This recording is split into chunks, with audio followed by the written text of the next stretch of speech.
From 2014, from a particular issue, Australia has declared war on ISIS after PM convened a meeting of Australia's Security Council and obtained authority to use aircraft, bombs and special forces in Iraq.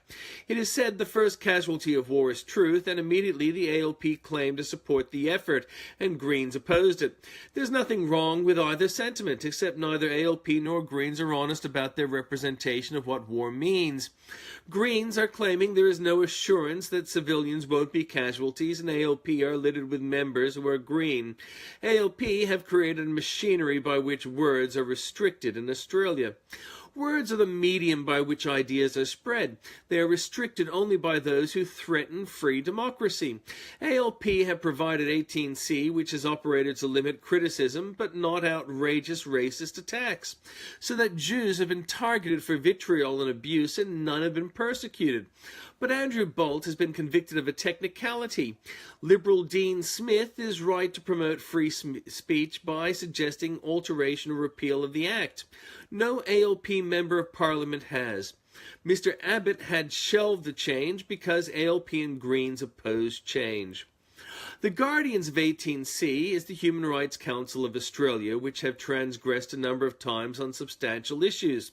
Sarah Hanson-Young has spread lies claiming sexual exploitation of boat children. She has not apologized for it or retracted it. Neither has the head of the HRC, Gillian Triggs, for her lies regarding boat people. Why is the Sex Discrimination Commissioner silent on the burqa? A burqa can be worn in Parliament, but not Speedos, unless they are worn inside the burqa. The left keep promoting items that dream of killing and terrorism in support of their ideals. It is dangerous, as their followers are often very weak mentally. Waleed Ali is not an apologist for Islam, but terror. Burqa or niqab are not at issue in Australia, but cross-dressing terrorists killing people who don't know basic Islamic details is a serious issue. Clothing is not religious, but cultural. FGM, female genital mutilation, is not religious either. Neither is misogyny religious. Waleed does not speak for others, but excuses activity without connecting to explain why it exists. Yet he is protected by 18C in ways which a Jewish man speaking openly about issues that affect them is not. Such an ethnocentric view is clearly something which 18C is supposed to address, and yet exacerbates it. Australia is at war, and the UN details terror activity of ISIS, but the battle being fought in Australia is cultural, and specific terrorist activity in the Middle East is not the same as that being fought here. An article of clothing is not important. Australia has freedoms. Australia also has customs like school uniforms and civic duty, which means that a policeman or security official could reasonably ask for a person's identity. Risibly, one Islamofascist family member refused to identify themselves and took a policeman to court, gloating that they had behaved badly. People toss around words like segregation and apartheid when they don't apply.